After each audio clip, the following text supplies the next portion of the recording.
하나님의 말씀은 로마서 6장 6절 우리가 알거니와 우리의 옛사람이 예수와 함께 십자가에 못 박힌 것을 죄의 몸이 죽어 다시는 우리가 죄에게 종노릇 하지 않게 하려 아미하니니. 오늘 본문의 말씀을 가지고 우리 고난주간에 하나님이 주신 말씀을 기억하시겠습니다. 예수님의 십자가와 부활의 능력을 알기 전에 베드로는 예수님을 볼 때 육신적으로만 보았습니다. 그래서 예수님이 내가 십자가에 죽게 될 것이라고 말씀하실 그때에 베드로는 예수님이 죽지 않게 제가 생명을 걸고 지키겠습니다 라고 말합니다. 예수님이 십자가에 죽으시고 다시 사서야 우리의 죄를 원죄를 해결할 수 있습니다. 베드로는 이것을 중요함을 모르고 육신적으로만 늘 생각에 잡혀 있습니다. 대다수의 사람들이 예수님의 십자가의 사건을 과학적으로, 지식적으로, 상식으로, 의학적으로 접근을 합니다. 죽은 자가 살아난다는 것은 말이 안 된다고 말합니다. 제자들이 허상을 본 것입니다라고 이야기할 수 있습니다. 바리새인들은 예수님이 신성모독해서 십자가에 죽을 것이라고 말했습니다. 그런 예수님을 그리스도라고 말하는 서대말을 죽일 수밖에 없었고 예수님을 그리스도를 믿는 사람들을 감옥에 보냈습니다. 그렇다면 나는 예수님을 어떻게 보고 있습니까? 어떤 분들은 교리적으로만 예수님을 믿습니다. 기독교이니까 십자가 이야기를 믿는 거지 하고 생각합니다. 오늘 이 자리에 2000년 전에 오신 예수님을 지나간 사건으로 생각하는 분 없습니까? 예수님은 내가 못 박혀 죽을 자리에, 내가 저주를 받을 자리에 나 대신 죽으시고 나를 구원하셨습니다. 우리가 그것을 정말로 믿고 있다면 하나님의 은혜를 잊을 수 없을 것입니다. 그냥 부모님이 말하는 십자가, 목사가 말하는 십자가로 생각하는 경우도 많습니다.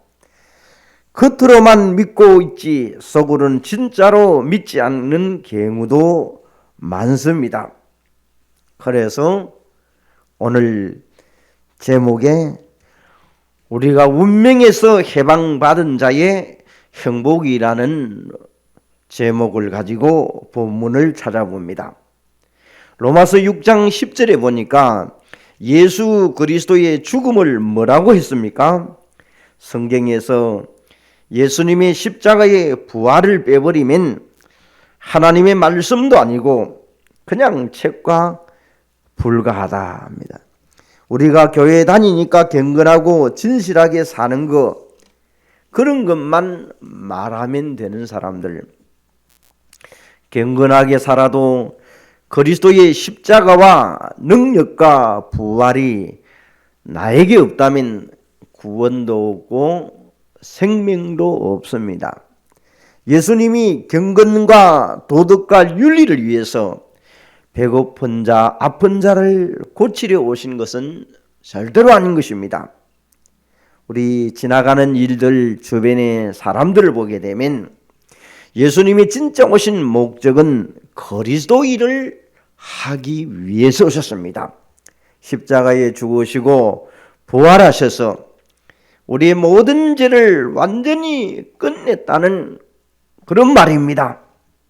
오늘 예배 시간에 앉은 여러분들에게 아주 행복하고 감사한 사건이 예수 그리스도의 죽으심과 부활입니다. 그래서 첫 번째로 예수 그리스도의 죽으심은, 그리스도가 죽으신 것은 다른 것이 아니고 우리의 원죄 때문에 죽은 것입니다. 구약에는 매일같이 양과 소를 잡아서 피를 흘렸습니다. 내가 지은 죄에 대해서 양이나 소를 대신 죽여서 내 죄를 대신했습니다. 구약에는 아직 예수님이 오시기 전이니까 하나님이 계속해서 보여주는 것입니다. 우리의 원죄의 결과는 이런 피 흘리는 죽음인데 그리스도께서 너희 대신 죽게 할 것이고 너희는 자유케 할 것이라고 보여주는 것입니다. 그런데 구약 시대가 지나고 예수 그리스도가 오셨습니다. 예수 그리스도가 십자가에 죽으심으로 모든 죄를 끝냈습니다. 그래서 이제는 양과 소의 죽음은 더 이상 필요가 없습니다. 그리스도가 단번에 죽으심으로 모든 죄와 문제를 끝내셨기 때문입니다. 그리스도께서 다 이루시고 끝내셨기 때문에 사단의 올무에서 완전히 벗어날 수 있는 것입니다. 두 번째로 로마서 6장 4절에 보니 예수 그리스도가 십자가에 죽으심 때문에 나도 죽었다는 것입니다. 우리가 언제 십자가에 못 박혔습니까? 이 말은 그리스도께서 내 원죄 문제를 안고 대신 죽은 것입니다. 그걸 우리는 대속이라고 말합니다. 창세기 3장을 통해서 하나님 떠난 옛사람이 그리스도와 함께 십자가에 완전히 못 박히고 새 사람으로 사는 것이 우리는 세례의 의미라고 알고 있습니다. 그리스도와 함께 십자가에 못 박힌 은혜를 날마다 누리시기를 바랍니다. 그런데 문제가 있습니다. 나는 이미 그리스도의 십자가의 능력으로 창세기 3장에 하나님 떠난 문제에서 완전히 구원받았습니다. 그런데 나는 완전한 사람이 아니지 않습니까? 그래서 나도 모르게 하나님 떠났던 나의 생각들이 슬며시 예체질로 올라올 때도 있습니다. 내 욕심 때문에 사단에 속아서 선악과 열매를 따먹었던 아담의 사건도 있습니다. 그걸 우리는 영적 문제라고 얘기를 합니다. 현재 지금 사람들과 갈등과 현실 문제에서 우리는 때로는 영적 문제로 시달릴 때가 있습니다. 그러나 하나님은 변함없이 우리와 함께 하시고 늘 우리와 함께 하시는 그 하나님이 여러분과 임마누엘 하시고 모든 사건과 일을 원내스로 이루어서 하나님의 뜻을, 하나님의 계획을 이루어가고 있습니다. 그래서 우리의 문제가 많다 할지라도 창세기 3장 15절에 십자가에 죽으시고 부활하심으로 사단의 머리를 이미 박살냈습니다. 절대로 끌려다니지 마시고 속을 필요가 없는 것입니다. 왜? 우리는 중요한 사람입니다. 가치 있는 사람입니다. 사람들이 요셉을 볼 때에 노예로 봤습니다. 그런데 하나님이 요셉을 볼 때는 한 시대에 살릴 렘넌트로 보았습니다. 우리의 수준과 생각대로 판단하면 되지 않습니다. 우리 주위에 있는 귀한 렘넌트들, 또 여러분이 어떤 위치에 있어도 하나님은 한 시대에 살릴 렘넌트로 불렀다는 사실을 늘 잊지 마시기를 바랍니다. 그래서 우리 생각을 바꿔야 될 것입니다. 절대로 포기하지 말아야 될 것입니다. 소중한 존재이기 때문에, 가치 있는 사람이기 때문에, 내 안에 그리스도가 있기 때문에. 오늘 본문 로마서 6장 6절에 보니까 옛 사람이 예수와 함께 십자가에 못 박혔다고 말씀합니다. 우리를 이미 죄에서 해방하셨습니다. 사단의 올무에서 완전히 자유케 하셨습니다. 그래서 십자가의 능력으로 마귀의 자녀에서 하나님의 자녀가 되었음을 우리는 다시 한번 확인해야 될 것입니다. 그리고 죄의 종이, 죄의 몸이 죽어 다시는 죄에서 종노릇 하지 아니하는 것입니다. 사단에게 끌려다닐 필요가 없습니다. 소중한 사람이기 때문에 어떤 환경과 문제가 와도 속을 필요가 없습니다. 하나님의 자녀입니다. 이제 크게 두 번째로 예수 그리스도의 죽음으로 말미암아 우리에게 오는 축복이 있습니다. 함께 본문을 보면서 여러분이 이 축복을 찾아내야 될 것입니다. 우리는 그의 죽으심과 합하여 세례를 받은 줄 알지 못하느냐. 옛사람이 죽고 나는 그리스도로 새롭게 태어났다고 말합니다.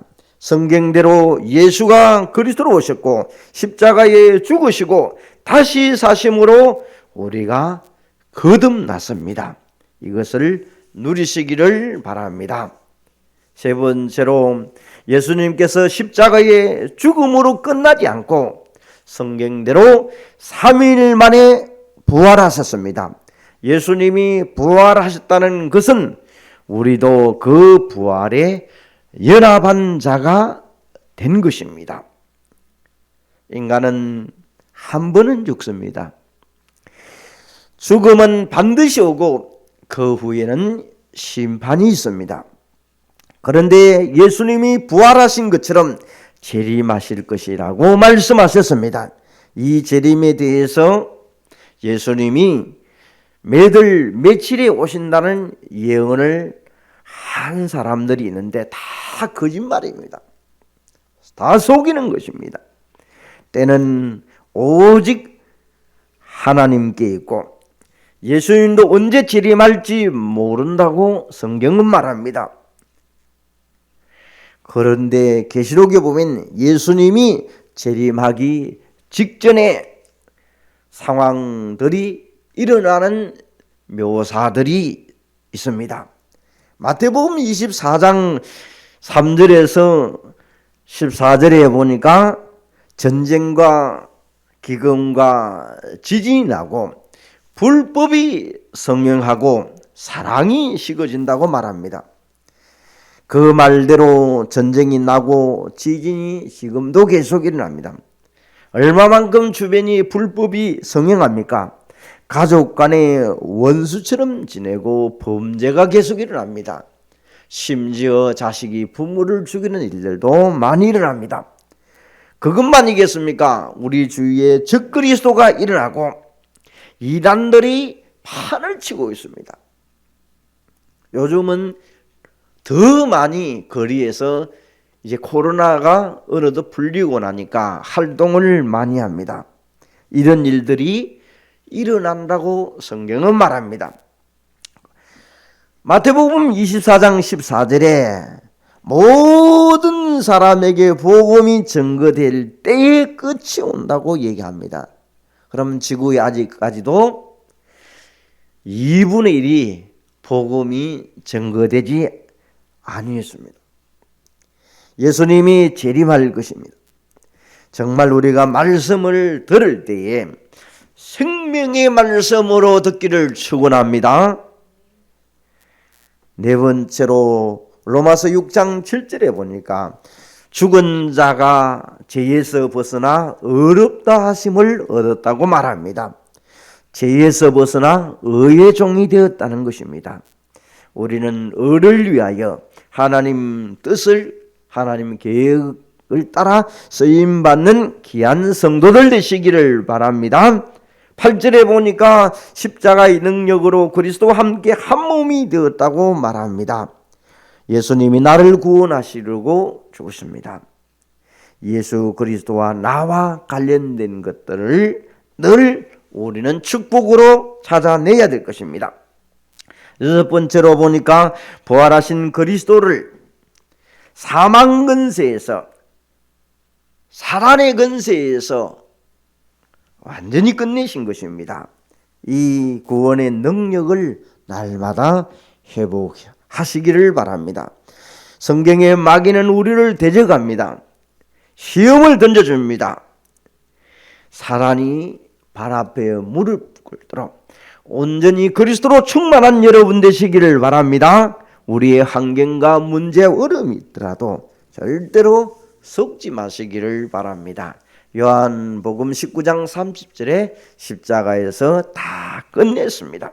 그래서 제가 너희를 주장치 못한다고 성경은 말합니다. 원죄의 문제가 그리스도 예수를 통하여 완전히 해결됐습니다. 우리는 하나님의 자녀된 신분입니다. 사단에게 이용받지 말고 끌려다니는 존재가 아니고 하나님의 자녀로서 운명을 정복하고 불신앙을 정복하는 승리의 사람 되시기를 바랍니다. 그게 세 번째로, 그렇다면 이제 구원받은 나는 어떤 능력 가운데 살 것인가? 예수 그리스도의 십자가의 사랑을 받은 나는 그리스도와 함께 하는 존재라는 것을 늘 마음에 새기게 될 것입니다. 하나님의 주권 속에서 인도받아가는 사람 되어져야 될 것입니다. 이제 우리는 제가 주장하는 몸이 아닙니다. 사단이 너희를 유혹하고 속이지 못하게 하려고 했습니다. 우리는 죄 아래 있는 게 아니고 은혜 안에 날마다 있기 때문입니다. 세 번째로, 이제 우리는 불의의 무기로 죄에게 내주지 말고 오직 너희 자신을 죽은 자 가운데서 다시 살아난 자 같이 하나님께 드리며 너희 지체를 의의 무기로 하나님께 드리라. 무슨 말입니까? 나를 통해서 그리스도가 증거되는 삶을 살기를 원합니다. 내가 귀한 은혜를 받으면 그 은혜는 전달되게 되어 있습니다. 그래서 구원의 은혜를 누리도록 돕는 사람들이 되시기를 바랍니다. 이 돕는 사람이 가정을 살리고 가문을 살리고 후대를 살리게 될 줄로 믿습니다. 우리 자녀들이 언약을 알면서 살 수 있도록 돕는 부모가 이 무기들을 가지고 우리 자녀들에게 언약을 계속 신기면서 중직자가 의의 무기를 가진 중직자로서 십자가와 부활의 능력을 아는 중직자로 서시기를 바랍니다. 어느 정도입니까? 브리스길라 아굴라가 부가 정말 복음 때문에, 전도자 때문에, 하나님 나라 때문에, 렘넌트 때문에, 사업 때문에 의의 무기로 살아갔습니다. 결론을 맺습니다. 우리가 그리스도의 십자가의 능력으로 운명에서 해방받은 자로서 행복을 누리는 성도 여러분 되시기를 바랍니다. 하나님 감사함을 드립니다. 오늘 고난주간을 맞이하면서 우리에게 현재 운명에 잡혀있는 지난날의 과거의 옛 모습을 다시 한번 그리스도 예수를 통하여 하나님의 자녀의 축복을 회복하고 있는지 저들이 되돌아보는 귀한 시간이 되게 하시고, 십자가에서 모든 문제를 끝내신 그리스도 예수를 다시 한번 붙잡고 그 능력을 회복하는 성도들이 되게 하여 주옵소서. 이번 한 주 동안에 하나님의 은혜를 누리는 이번 한 주간이 최고의 축복된 시간으로 만들어지는 귀한 시간 되게 하여 주옵소서. 예수 그리스도 이름으로 기도합니다. 아멘.